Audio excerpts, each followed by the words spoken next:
Après le 11 des joueurs sous-cotés all-time, il est temps de faire le 11 des plus gros gâchis all-time selon Abdou, selon Raoul et selon Gato.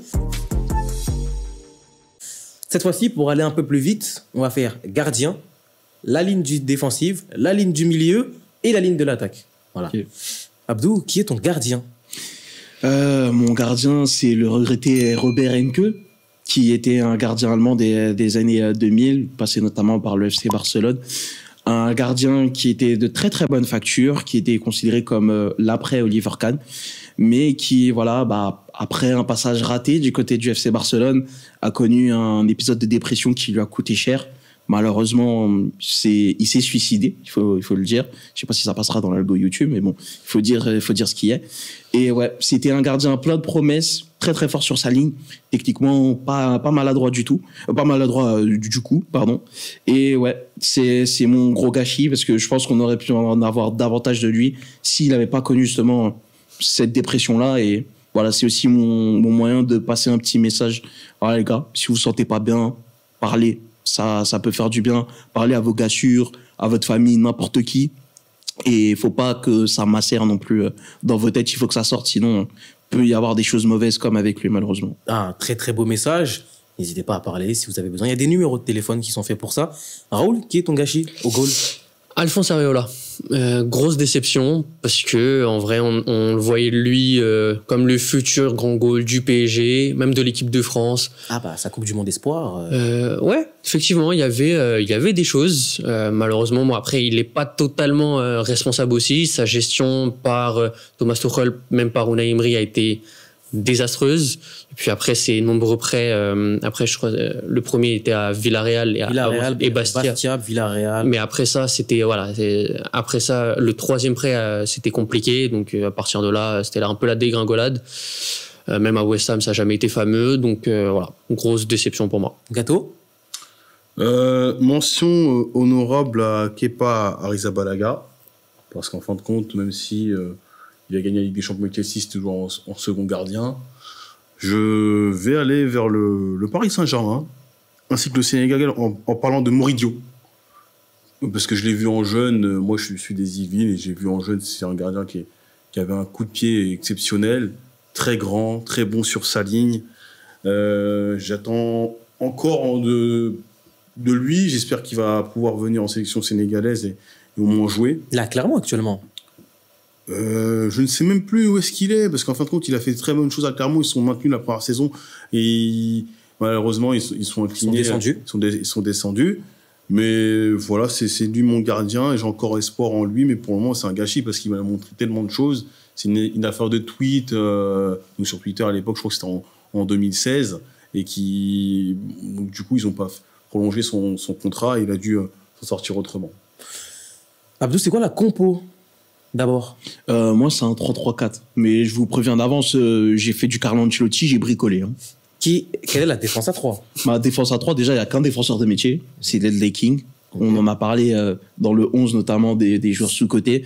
Je reviens sur lui parce que c'est peut-être l'un des plus gros prospects que j'ai vu de ma vie en défense centrale. Et finalement, les blessures nous ont privés d'un défenseur qui aurait pu être vraiment, vraiment exceptionnel. Et à côté de lui, j'ai mis 2 milieux de terrain. Alors, rien à voir. Le premier, c'est Abou Diaby. Parce que forcément, c'est quand on pense à Gâchis, tu penses forcément à Abou Diaby. Quel talent, quel joueur, quel phénomène. Il avait tout. Il avait absolument tout. C'est au point que Laurent Blanc, pour l'Euro 2012, il lui suffisait qu'Abou Diaby joue un match et il se disait je le prends pour l'Euro 2012. Et Gianelli Mboula. Parce que finalement... la saison avec Bielsa. La saison avec Bielsa a laissé place à de très très belles promesses qu'il avait fait avant aussi du côté de Porto. Ou après, je sais plus. Non, c'était avant ou après Porto, je sais plus. Je confonds à chaque fois. Après, non, c'était avant. Non, c'était avant, parce qu'il vient de Porto du coup. Et ouais, non, t'as raison. Il avait montré de très belles choses au poste de numéro 6. On pensait tenir le futur numéro 6 de l'équipe de France. Et puis la faute à un jeu d'agent et de mauvais conseils, sa carrière en a vraiment pâti. C'est dommage parce que je pense qu'il aurait vraiment pu aller très très haut. Gato, ta ligne défensive, quelle est la compo déjà? À l'image de Gianni Mboula, je vais partir sur son coach de l'époque du côté de l'Olympique de Marseille, c'est un 3-3-3-1. Ok.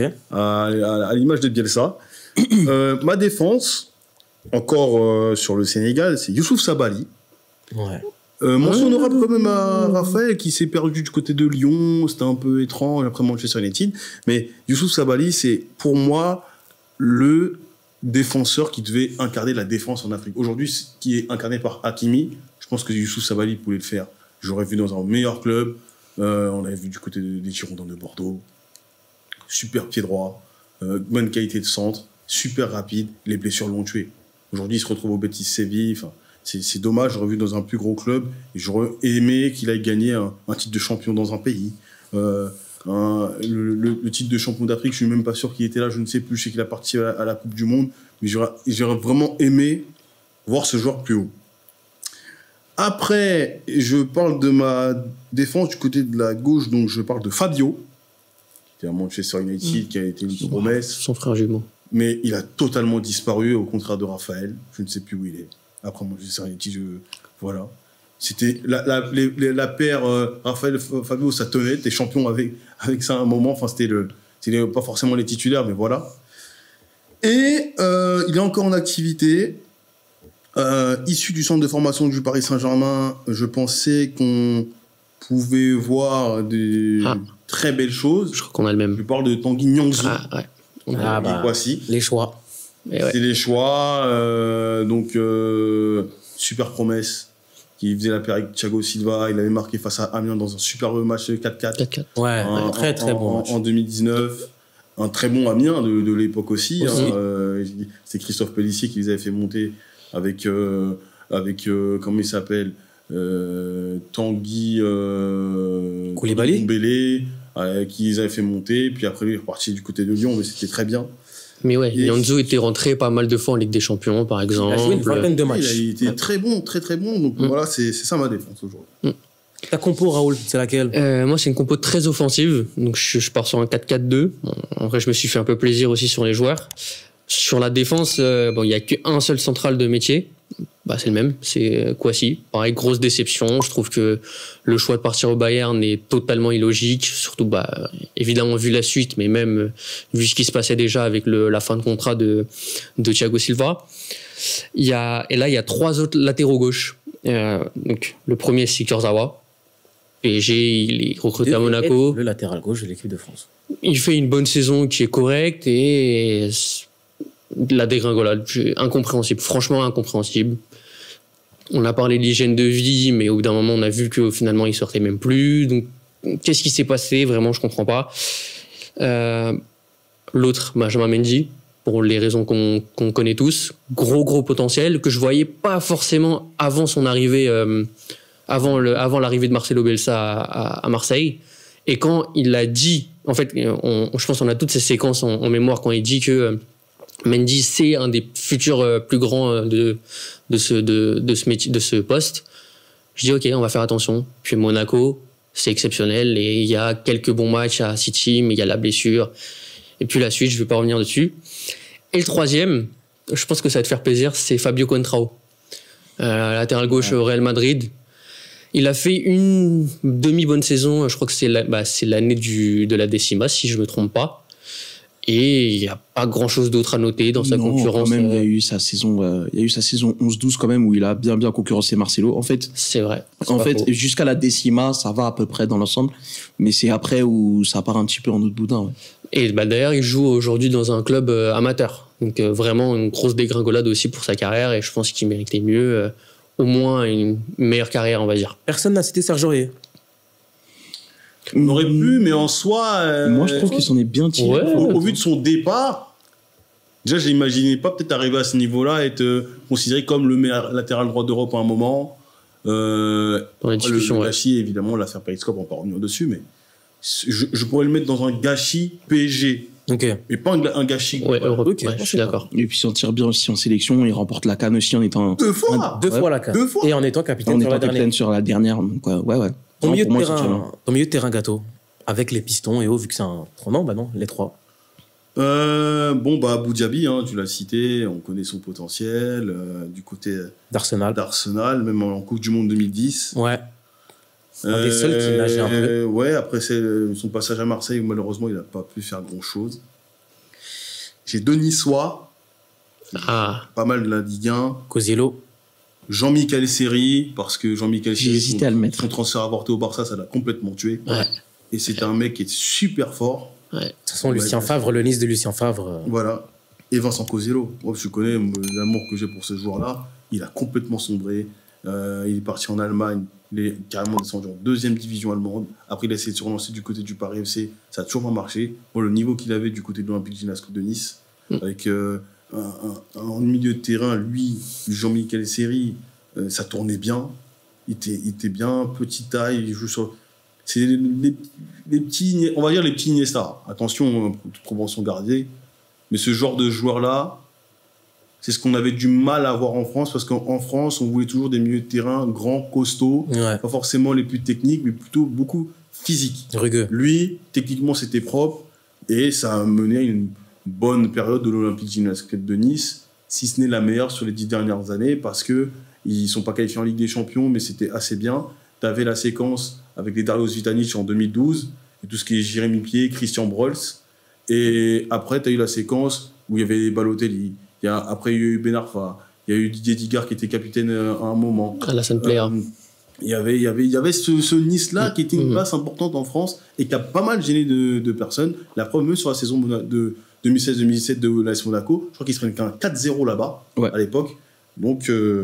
Voilà. Ils nous battent pas justement cette saison-là 2016-2017 justement 3-1 chez eux. Voilà, donc big up, 3-1 avec un Benanda que j'aurais pu citer, Ricardo Pereira qui était exceptionnel, et Balotelli frappe du gauche. Thiago Silva ou Marquinhos avait marqué pour la réduction de l'écart, mais c'était trop fort ce Nice-là, et ça a contribué à la perte du titre pour le Paris Saint-Germain en 2017. En double pivot. Très offensif comme je l'ai dit. Premier, Rames Rodriguez. Moi je crois que c'est le joueur de ma vie je pense. En vrai, mon joueur de ma vie, c'est Thiago Silva, mais joueur de ma vie offensif, Rames, parce que là, sa première saison, déjà à Monaco, très très fort. Il fait, même avant, à Porto, son association avec Falcao. C'est ça, il vient pour assez cher, 45 millions, c'est ça, avec un package avec Moutinho. Il signe quand même 12 passes D à Monaco qui vient de monter. Et le transfert, après sa Coupe du Monde éblouissante, 80 millions d'euros, et il fait une saison mais dantesque, mais exceptionnelle. Vraiment, la concurrence avec Isco, même avec Bale qui se blesse de temps en temps, etc. Bon, il n'y avait pas trop d'équilibre dans cette équipe un peu défensivement. Moi, je pense que c'est à ce niveau-là qu'ils ont payé en demi, notamment en Ligue des Champions. Mais voilà, la première saison est exceptionnelle, et puis l'arrivée de Zidane en 2016... Là, tu sens qu'il y a une cassure entre les deux. Ça n'a jamais vraiment matché. Il y a beaucoup d'images qui tournent de Rames quand il se fait sortir. Il y avait déjà l'arrivée de Rafael Benitez en 2015. Il jouait moins, où il y avait Kovacic qui arrive. Il jouait quand même, mais il y avait la volonté, du coup, il y avait vraiment la volonté de mettre Bale au cœur du jeu, donc il y avait une concurrence. C'est vrai. C'est vrai. Pour le 1-4-2-3-1, il y avait l'arrivée de Kovacic, donc il y avait pas mal de choses comme ça. Il était décalé sur la droite aussi. C'est ça. Donc voilà. Et puis il a jamais vraiment retrouvé son niveau. Il y a eu un prêt au Bayern à moitié réussi. Everton, voilà. Donc bon, voilà, c'est pas ce que j'aurais aimé de voir de ce joueur, que vraiment je trouve vraiment exceptionnel. Et du coup, et l'autre joueur, moi, qui m'a fait aimer cette équipe-là, d'Arsenal, c'est Jack Wilshere. Dès qu'il jouait, il changeait son équipe. Des enchaînements, une touche, deux touches, son association avec un Ramsey, avec un Ozil. Voilà, exceptionnel. Il y a eu des problèmes extrasportifs, je ne veux pas trop les évoquer, mais tué par les blessures. Tué par les blessures. Pas que les blessures, mais je ne veux pas trop l'évoquer, mais voilà, je pense que c'était quand même un passionné de foot, et c'est pour ça d'ailleurs qu'il est coach. Il a voulu entraîner les jeunes à Arsenal. Je crois que là, il a bougé là, si je me trompe pas. Donc voilà, un joueur merveilleux dès qu'il était là, un peu à la manière de Abu Dhabi, dès qu'il jouait, c'était très fort. Donc voilà, moi, un joueur que je regrette beaucoup. Abdou ? Il a cité Jack Wilshere et il fait partie de mon 11. C'est l'un des plus gros prospects anglais que j'aurais vraiment lui. Je lui souhaitais vraiment de prendre un titre avec la sélection, etc. Parce que c'est un joueur qui est vraiment merveilleux à avoir joué. Il l'a dit, son association avec Cazorla. Même Cazorla, j'aurais pu le citer dans le 11 aussi. Parce qu'en fin de compte, même je vais mettre Cazorla dans le 11 finalement à la place de Wilshere. Ouais, mais tu trouves que c'est un gâchis, Cazorla ? En fait, c'est peut-être un peu fort comme terme gâchis, mais c'est pour dire qu'en fait, il y a eu une génération tellement exceptionnelle en Espagne qu'on se rend pas compte à quel point Santi Cazorla a été fort, en fait. Et peut-être qu'avec ne serait-ce que un ou deux autres milieux de terrain de génie en moins en sélection, il aurait été titulaire en Espagne et ça n'aurait souffert. Santi du FC Barcelone, il est titulaire, c'est ça? Je pense, ouais, très sincèrement. Santi Cazorla, techniquement, c'est l'un des plus beaux joueurs à voir jouer qu'on ait vu et que la Première Ligue ait vu. Vraiment, c'était génial. Il a eu cette grave blessure-là qui a un peu ruiné sa fin de carrière et sa fin d'aventure à Arsenal aussi. Même si à l'arrivée, il a quand même, je trouve, quitté par la bonne porte. Je sais pas si c'est la grande porte, mais c'était la bonne porte du côté d'Arsenal. Ouais, dans le cœur, il est toujours là. Hein. Ouais. Donc, Santi Cazorla, même pour les adversaires, c'est un plaisir, en fait, de le voir venir se déplacer à Anfield et affronter Liverpool, d'aller le voir se déplacer à Old Trafford, affronter Manchester United. Tu regardes le foot pour aussi voir des joueurs de cette qualité-là. Mon deuxième milieu de terrain, c'est Ganso. Ganso, l'autre crack brésilien après Neymar. Amiens, à Séville aussi. En fait, mon plus gros regret, c'est peut-être lui dans mon 11. Il y a lui et deux attaquants. Parce que, en fait, c'était le dernier numéro 10. Le vrai. On dit souvent que c'est Juan Román Riquelme à l'ultimo dièse. Mais je pense que c'était Ganso parce que c'était un joueur qui était lent, certes, mais balle au pied, en fait, c'était juste de la magie ce qu'il proposait. C'était beau à voir simplement. Le dernier milieu. Et le dernier milieu de terrain, c'est Dele Alli. Dele Alli parce que il a atteint un sommet et tu te disais, c'est le début. Et on n'a jamais eu la suite de ça. Sa saison 2016-2017, son but face à Crystal Palace, il a fait le tour du monde, on l'a tous vu, on s'est dit, mais sur quel joueur a mis la main Tottenham? On se disait, il va aller super loin. Il y avait le Real Madrid qui était dessus, il y avait un temps le FC Barcelone dessus, il y avait le Bayern sur lui aussi. Voilà, après, il y a un contexte personnel. Il y a cette vidéo avec José Mourinho qui lui dit All or Nothing. Ouais, All or Nothing, tout simplement. Et tu te dis, Mourinho, pour la énième fois, il a eu raison dans son analyse. Voilà, c'est dommage. Et vraiment, les deux derniers noms que je vous ai cités, Ganso et Dele Alli, j'aurais vraiment, vraiment aimé les voir beaucoup plus haut. Ça serait bien de savoir le 11 des gâchis de José Mourinho. Ce serait intéressant. Déjà, tu peux te servir à Manchester United. Tes deux ailiers. Bon, le premier, c'est Ben Arfa. Je pense vous allez comprendre vous comprenez tous rapidement pourquoi. Je pense que il manquait de ce QI foot. On dit ça souvent parce que... Il manquait de beaucoup de choses, surtout. QI foot, je pense pas que ce soit un problème. Dans le sens où tu sais le comportement, je dirais. Je pense que c'est lié parce qu'il sait pas forcément quand lâcher la balle. Est-ce que t'as beaucoup de passes décisives de sa part qui sont mémorables, tu vois? Pas beaucoup. En fait, moi, c'est ça qui me dérange, tu vois. On dit oui, il avait le même talent que Messi, sauf que Messi, tu vois, il sait quand donner sa balle dans le bon tempo, dans le bon espace. Moi, c'est ça qui fait la différence entre un très bon joueur et un très grand joueur. Donc voilà. En vrai, je vais pas m'allonger encore sur Ben Arfa. Et l'autre, c'est, il est arrivé au PSG, on s'est dit, très bonne recrue. C'était Ressé, immense regret. C'est pas un regret, il y a quoi d'échec? Si, quand même. Si, parce que Ressé, côté Real, c'était quelqu'un. Oui, c'était quelqu'un. Jusqu'au croisé infligé par Kolasinac, c'était vraiment quelqu'un Ressé. Et du coup, tu t'es dit, en plus, tu t'es dit, ça peut être la figure montante de ce nouveau PSG en 2016, sans star, sans Ibra. Tu t'es dit, bon, allez. Il arrive pour 25 millions, on se dit, bon, c'est le truc à faire. Et puis, il joue jamais. Et puis, après 6 mois, il part en prêt. Il devient une pop star ou je sais pas quoi.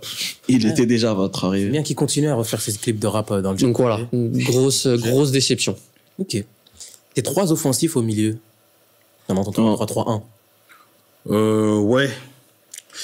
Écoute, déjà mention honorable, Dele Alli, parce que je pouvais le mettre. Je pouvais mettre Oscar. Je pouvais mettre Neymar, même s'il a fait une très grosse carrière. Je pouvais mettre Jack Wilshere aussi. Mais je vais sur Macheda, du côté de Manchester United. Ouais. Qui était venu, c'était un phénomène. Quand tu es jeune dans ce Manchester United-là en 2009, quand tu as encore les tontons comme Fletcher, il y a encore Scholes, il y a encore Giggs dans l'histoire, qui peuvent jouer dans cette place-là.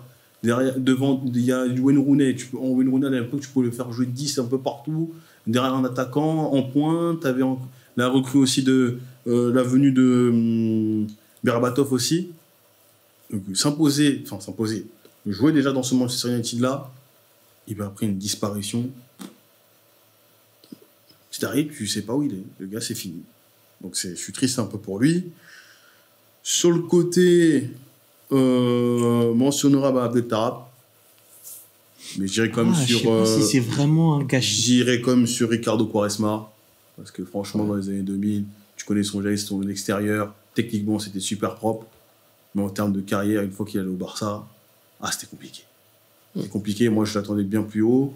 C'était un phénomène. En fait, tu parles de Cristiano Ronaldo en 2003, mais Ricardo Quaresma, t'entends beaucoup plus parler de Ricardo Quaresma, je pense, à l'époque.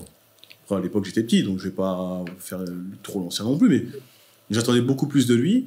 Il a une longévité assez intéressante pour pouvoir gagner le titre de champion d'Europe en 2016 et participer à la Coupe du Monde en 2018.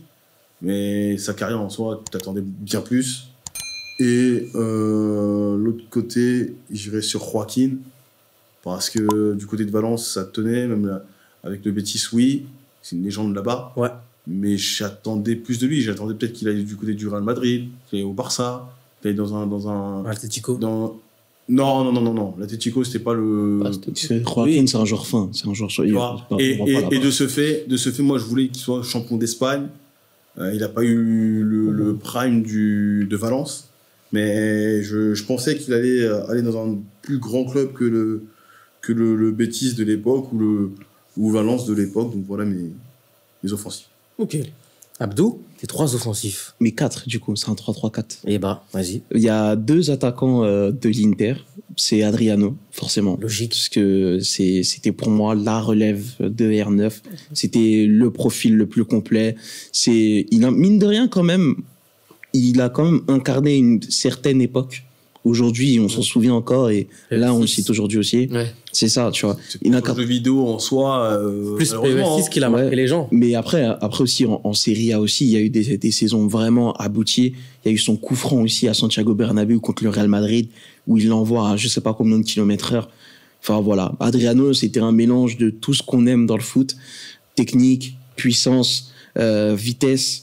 Les 2 pieds, la tête, coup franc, penalty, frappe du droit, du gauche, dribble, tout ce qu'on aime. Et à côté, sur la gauche, du coup, je mettrais Alvaro Recoba. Autant c'est l'un de mes chouchous, mais ça reste l'un des plus gros gâchis. Je l'ai dit dans la vidéo des joueurs sous-cotés, il a eu la flemme d'être le meilleur joueur de l'histoire. Je pense sincèrement. Parce que quand tu as une telle facilité balle au pied, quand tu fais ce que tu es capable de faire pied gauche, c'est exceptionnel. C'est un regret qu'il n'ait pas pu aller plus haut. Il y a eu pas mal de blessures aussi. Et à l'arrivée, il a quand même pris ses 3 Scudetto avec l'Inter. Mais voilà, si tu demandes à un Interistas qui pense d'Alvaro Recoba, il te dira que ouais, ça a été un beau passage, mais franchement, avec un tel talent, tu t'imagines remporter 2, voire 3 Ligues des Champions avec lui. Tu l'imagines porter l'Uruguay vers les sommets en Coupe du Monde aussi. Même si, bon, ça, Coupe du Monde 2002, bof, c'était pas trop ça, mais il y a ce match-là contre le Sénégal. Et voilà. 3-3. Ouais, 3-3. Un des plus beaux matchs de l'histoire de la Coupe du Monde, il faut le dire. De l'autre côté, un côté 100% Reds, Daniel Sturridge, dont c'était l'anniversaire hier en plus. Alors, il y a eu beaucoup de blessures, mais à un moment donné, il était touché par la grâce, et c'est un de mes joueurs préférés que j'ai vu à Liverpool all time. Vraiment. Du presque titre. Déjà ça, où il envoie 20 pions en PL, c'était génial d'avoir cet attaquant-là, gaucher, fin, soyeux. La célébration, iconique aussi. Son piqué contre West Brom, qui ressemble à s'y méprendre à celui de Messi contre le Betis. Voilà, c'est un mélange de technique, d'un pied gauche soyeux, et que les blessures nous ont privés. Heureusement qu'il prend quand même la Ligue des Champions avec nous, et il part pas sans trophée ou avec un trophée anecdotique. Et mon dernier regret, alors je l'ai beaucoup moins connu, mais je l'ai connu sur la fin, c'est Robbie Fowler. Pour moi, il aurait été l'attaquant préféré de presque tout le monde aujourd'hui. Petit, gaucher, un énorme jumping, pied droit, pied gauche, même si son pied gauche, il était létal. Et en fait, c'est un attaquant complet qui, techniquement, n'avait rien à envier à personne. Et je me dis que, ouais, sans les blessures, peut-être avec une autre hygiène de vie aussi, il aurait pu aller plus haut. Il part juste avant la LDC 2005, c'est dommage. Il revient juste après. Il la rate de peu, finalement. Mais on n'oublie pas aussi sa finale en 2001, où il y a ce but en or-là qu'il met face à Alaves en finale d'Europa. Et voilà. Robbie Fowler, il aurait pu être vraiment un attaquant générationnel, mais les blessures et l'hygiène de vie. Et 2 attaquants? Premier, Balotelli. Parce que pour moi, il avait tout pour être un attaquant très complet. Il l'était déjà, mais vraiment le potentiel pour être un très grand neuf. Jouer au but, même il savait bonifier tous les ballons, frappe, jeu de tête. Bon, le truc, c'est que c'est l'extra sportif qui lui a fait un peu vriller, ses choix aussi de carrière parfois. Je trouve ça dommage parce que j'ai l'impression qu'il en avait rien à foutre et pouvait vraiment dépasser, je sais pas, des Lewandowski, voilà, en termes de stature, hein, je parle. Voilà, je pense qu'il aurait pu être ce genre de joueur. Mais il l'a pas vraiment voulu. Bon, d'ailleurs, je sais pas s'il le pense vraiment, mais il dit que s'il avait travaillé comme Ronaldo, il serait au même niveau. Je suis pas vraiment sûr non plus, mais voilà. Gros gâchis pour moi. Et le deuxième, c'est un attaquant qui a été promis justement au Real Madrid pendant longtemps, qui jouait au club rival. C'est Radamel Falcao. Il est allé à Monaco grâce à un jeu d'agent pour 60 millions d'euros. Et là, un tacle assassin. Et on n'a jamais retrouvé, enfin si, 4 ans plus tard, on a retrouvé le bon Radamel Falcao. C'était vraiment plus le même joueur. C'était pas exactement le même joueur, mais son année 2016-2017 est vraiment très très bonne. C'est vrai. Radamel Falcao, 2014, il rate la Coupe du Monde. C'est dommage. On aurait pu avoir un magnifique duo qui aurait pu aller plus loin à la Coupe du Monde. Gato, ton numéro 9. J'aurais pu citer Anthony Le Tallec, qui était un phénomène en France et qui est parti tôt à Liverpool. Donc, voilà. Il prend la Ligue des Champions 2005. Bravo. Ça, c'est difficile. C'est vrai. Moi, j'ai une sensibilité pour les Yvelines. Voilà, vous me connaissez. Au Sénégal aussi, bien évidemment. Mais je me dois de citer Mbagnan. Parce que Mbagnan, Mbagnan, vraiment gâchis. Bah oui. Il avait un talent. Il avait un talent. Frère, les gars, quand il jouait à Caen, là, fallait voir tout le monde qui était dessus. Tu passes pas de Caen à AC Milan comme ça. Ça n'existe pas, ça, normalement. C'est vrai. Même si c'était l'AC Milan qui était un peu sur le déclin un peu. Ouais. Mais frère, tu passes pas comme ça. C'était même en Coupe du Monde 2018 avec le Sénégal, il a fait des choses intéressantes. Bon, malheureusement, peut-être des fois des comportements, l'extra sportif aussi, et qui fait qu'il n'est pas là pour les différentes CAN, que ce soit en 2019 s'il est là. Mais pour la CAN gagnée, malheureusement pour lui, moi j'attendais beaucoup plus. J'attendais beaucoup plus de lui dans sa carrière. Il y avait d'autres neufs, évidemment. T'as cité Balotelli, mais Mbagnan, c'était quelque chose. Alors, c'est pas le nom qui claque tout de suite, mais moi, dans mon ressenti, dans le football que je suis parti voir aussi, parce que j'essaie de me dépasser dans les terrains, et je vois ça, je dis, c'est triste. Les amis, quel est votre 11 des plus gros gâchis de l'histoire selon vous? Vous pouvez citer les joueurs que vous avez envie de citer. C'est le but de votre 11, votre sensibilité, subjectivité. Partagez, commentez, likez, abonnez-vous, et d'ici là, à la prochaine. Salut. Ciao les gars.